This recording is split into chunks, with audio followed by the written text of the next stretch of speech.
Hey guys, welcome back to another What I've Been Eating Lately video where I show you what I've been eating lately in a video. This one is honestly mostly beverages, not a lot of food in this one, and you can interpret that however you please. Here I'm doing something that I have been saying I'm gonna do for years now, which is getting back into making my own kombucha. I used to make kombucha myself at home, DIY styles, when I lived in my parents' house years ago, and then I moved out and I brought the kombucha jar with me, I brought my SCOBY hotel and I was like, I'm gonna get back into this, just you wait. And then I just kind of let it dry out and die. And that was really rude of me. And so anyways, we're starting again, back at my parents' house, making kombucha again. And it's fun. I'm remembering things. I'm like trying to tap into the muscle memory that I don't really have. But anyways, if you didn't know, kombucha is just sweet tea and a SCOBY. The mother. She's living, she's breathing, she's brewing, and she's in there. And yeah, so I'm brewing some tea. I got some really strong concentrated tea and I'm mixing my sugar into it to dissolve while it's hot. And then I'm pouring that into some cold water to cool it down instead of having to wait forever for the hot tea to cool down. And I keep adding water and taking the temperature until it's the right temperature to introduce the SCOBY. I bought my SCOBY online on Amazon, I think. I can link it. And it also comes with starter liquid, which is just like kombucha.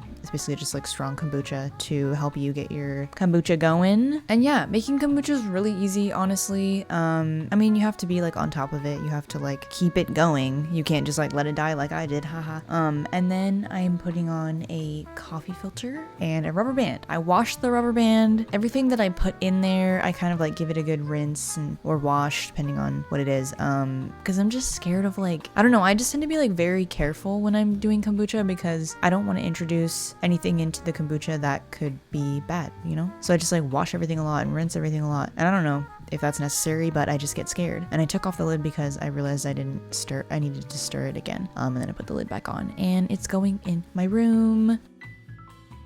And then now I'm making some matcha.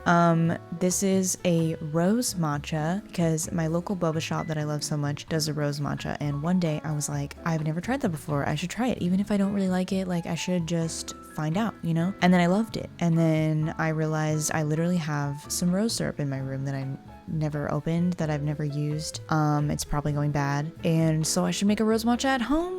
And it wasn't quite as good as the one at the boba shop. I think this rose syrup is like not quite as strong rose flavor, but it's really good. I would highly recommend to anyone who likes like a lavender matcha because it's also a floral matcha, It's fun. It'd probably be really especially fun in the springtime, which is we're nowhere near now, but you should do what you want to do when you want to do it, right? That's actually the essence of Brat Summer.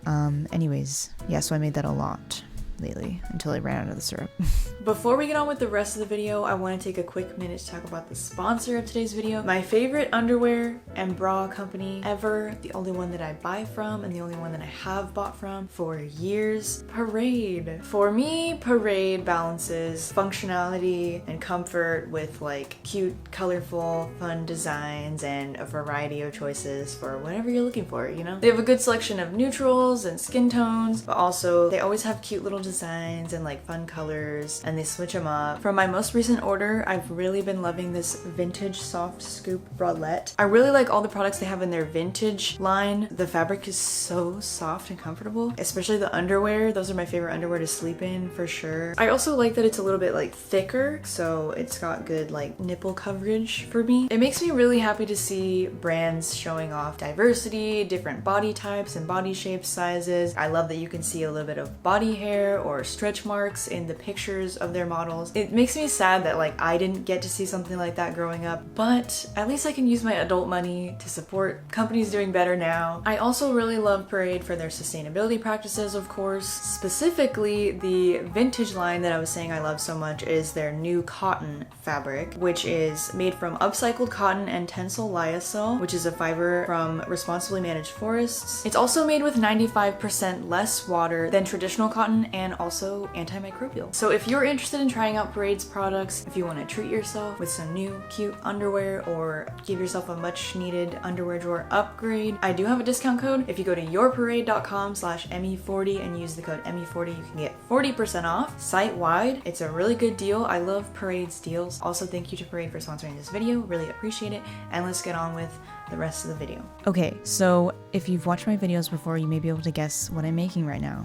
It's a trail mix. I love making trail mix. I think it's the best snack. Is there another way to call it? Trail mix? Snack mix? Whatever. A nut mix. I had a container of raisins that were expired that I wanted to use up, so I made a bunch of trail mix. Because I had raisins and I had peanuts and I had these vegan M&Ms, I wanted to make a like classic trail mix. You know, the ones that they sell everywhere that I can never get because they always have M&Ms in them, but I always want them because they look fun, and I haven't had them since I was like a child, a trail mix like that with M&Ms in it. So anyways, I wanted to make one like that. I love a good trail mix. I love to put chocolate in a trail mix because sometimes you want a little sweet treat, but a little piece of chocolate isn't really going to do it for you, you know? So if you got that protein and the fat from the nuts, then you can have your chocolate but actually feel like satisfied by a handful of it, you know, instead of just like having the chocolate and then still being like, okay, now what? And then I'm making another trail mix. This one has all the same stuff except I put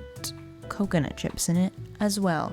So that was kind of fun. It was like a little extra fruity one because it had coconut and it had raisins. And now I had a bag of dates that were getting all like crystallized, you know, in the fridge, but they're still good like that. I mean, good as in like safe. You can still eat them like that. They're just not as enjoyable of a texture to eat in my opinion. So either you should like run them under a little bit of water and microwave them and then put them into something so they kind of hydrate and soften, or what am I doing?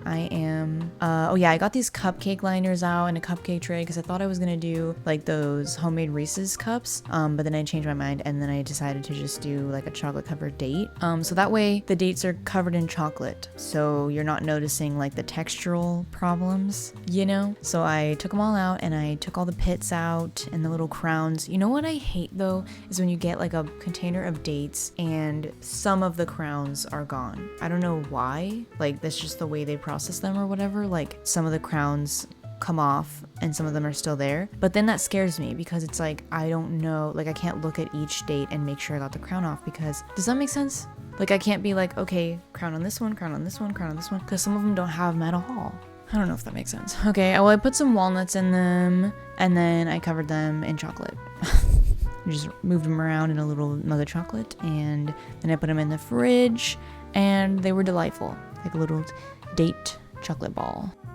And this isn't really good video planning right here, but anyways, we're doing another trail mix. This is like these clips are kind of far apart in time, so it's not like I'm just like constantly making trail mix, but it's relevant because of the dates. You see, I still had a bunch of dates in the bag, so here's what I'm doing with the rest of the dates. I am cutting them up into small pieces and then rolling them in almond flour. It did not work as well with almond flour. I've done this before a few times with oat flour and it works really good with that, so I wouldn't really recommend the almond flour. It's just so that like you can have the little chunks of dates in your trail mix, but they're not sticky, you know? So you coat them with oat flour. The almond flour doesn't stick on as well. It's a little more crumbly, but I mean, it was fine. And then I added some freeze-dried strawberries that I had. I just broke them into smaller pieces. I put some peanuts and I used some cashews, pecans, and walnuts. And these ones I'm not toasting because I just didn't feel like it. And I mean, it is better when you toast them, but honestly, it's not necessary. Oh, I guess I didn't use cashews. I guess I changed my mind and I decided to not do the cashews. I could not tell you why.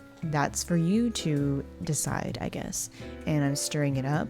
It's way easier if you just do it in a bowl so you can stir it up, you know, and then like take a handful and be like, is that what I want? And then do what you need to do, and then you can scoop it into a jar or jars or bags or whatever. Initially I started putting it into jars, and I also thought I was being really clever because I was like, oh, look at me, I can just reuse this bag, the strawberry bag, and then it's in a bag, and that's kind of fun. But then I remembered that my mom has this hangry jar that I got for her for Christmas or whatever, like years ago, and I'm supposed to keep it refilled so that she doesn't get hangry, and cause like thanks for being my mom and whatnot. And when I was gonna put it in there, then I tried it again and I was like, you know what, this needs chocolate. because I just really love chocolate in trail mixes. It just makes everything so good. Moving on, my mom had this bag of whole lemons in the freezer because she made limoncello. I guess she used the zest or the peel from the lemons, and so then all the lemons were just in the freezer. They were getting a little freezer burn, so I was like, I'm gonna try to make something with these, and I decided let's make like a lemon syrup. And I should have I should have like looked online for what exactly the right ratio should be of water and sugar with fruit, because I know there is like a method, it's like weigh it out and then like half of the weight of the blah blah blah, double the weight, sugar, water, blah blah blah, so I should have done that. Instead I just decided I was gonna like guesstimate it. So I kind of kept adding sugar because I was like, this just doesn't seem right, like the lemons start like releasing all their liquids and whatnot, and then I don't know. And also it was really, really hard to strain. Once I got to the straining part, I regretted it. I was like, I don't like that I chose to do this. Like I should have just like juiced all the lemons and froze them lemon juice in cubes or something. You know what? Yeah. That would have been really smart, but I didn't do that. I chose to do this, and it's fine. I was straining forever. It's whatever. And then I had some of this green mint tea, and I thought that would be really good with the lemon syrup, right? And it was fine. I don't really know how I feel about the lemon syrup. Like it just like wasn't hitting like I thought it would, and I don't know why. I couldn't figure it out why. Maybe it's because the lemons were frostbitten, but freezer burnt? No, not frostbitten. Freezer burnt is the word. But then I had my mom try it and she thought it was good and fine. So I don't know. I made a cocktail with it. I didn't film that because I forgot. And the cocktail was good though. So I don't know. I just don't know.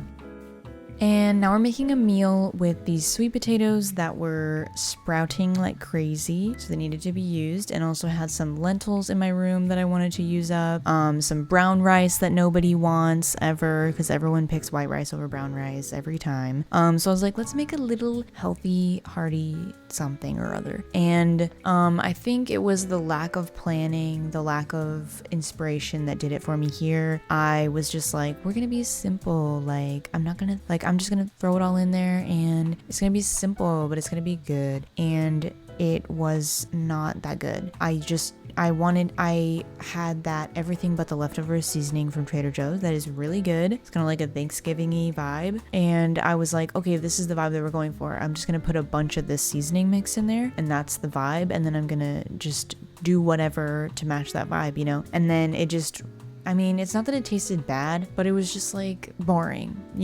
just it was missing something, I don't know. And so I started putting like some curry powder in there. I even put a little maple syrup in there, like just a little dash. I don't know. Oh, I even put like some apple cider vinegar, I think too, because I was like, I don't know, sweet, sour, spicy, like I was just throwing things in there, and then it still was just like kind of boring. Anyways, to get to the point, in the leftovers I drizzled some coconut oil on top and squeezed half a lime. That made it way better. Okay, so I don't know what like you want to get out of that. Anyways, so I had all these peaches from my aunt's peach tree. I cut them up. I cut some up with the skin on and I froze those for smoothies or whatever, and then I felt like cutting some up without the peel for, I don't know. I don't really know. I just wanted to have variety, So I did that. And then I had all these peels and I felt bad wasting them. So I was like, let's do something with them. And this is where I definitely should have done a peach simple syrup. But I already had a bunch of simple syrups because for some reason I've just been making syrups lately. I don't even know. So I was like, I'm going to make a peach milk,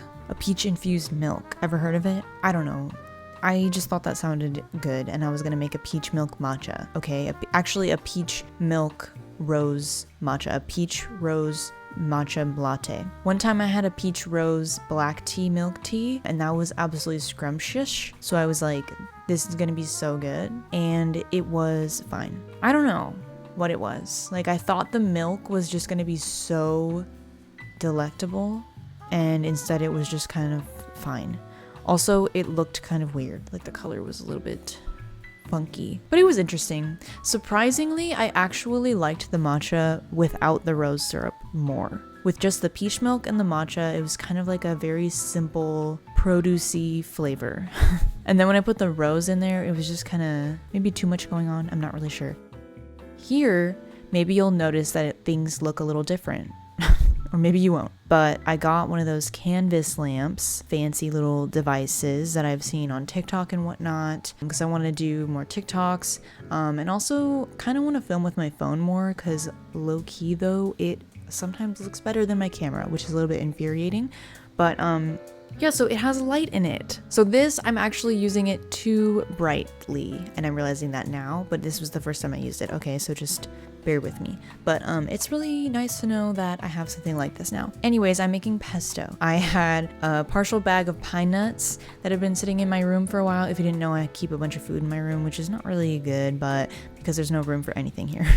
And I had a bunch of food from my last apartment when I moved in here, and I just don't do things that I need to do. So anyways, I wanted to make some pesto. I bought a bunch of basil, and then I was like, I'm gonna make pesto, and then stuff started happening, and I had a busy week, and then I didn't make the pesto. So then the basil was starting to get a little bit funky looking, but it was still fine. I just look up a very simple pesto recipe on Google, and I replace Parmesan with nutritional yeast.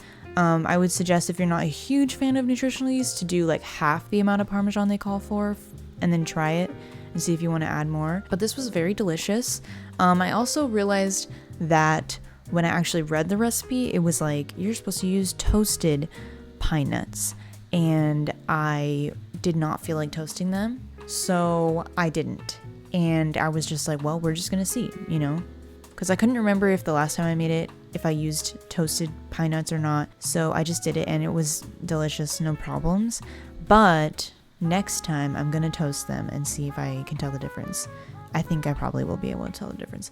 But I mean, I'm just telling you right now that you can still make pesto with untoasted pine nuts, and it's still delicious. Also, next time I make pesto, I'll probably just use like walnuts or something, because I like them better. And I usually like have walnuts or pecans or cashews or something, you know. Like, I never buy pine nuts. I'm gonna have to like go a special trip to get pine nuts just to make the pesto, you know. And then I'll end up with a half a bag of pine nuts that I never use.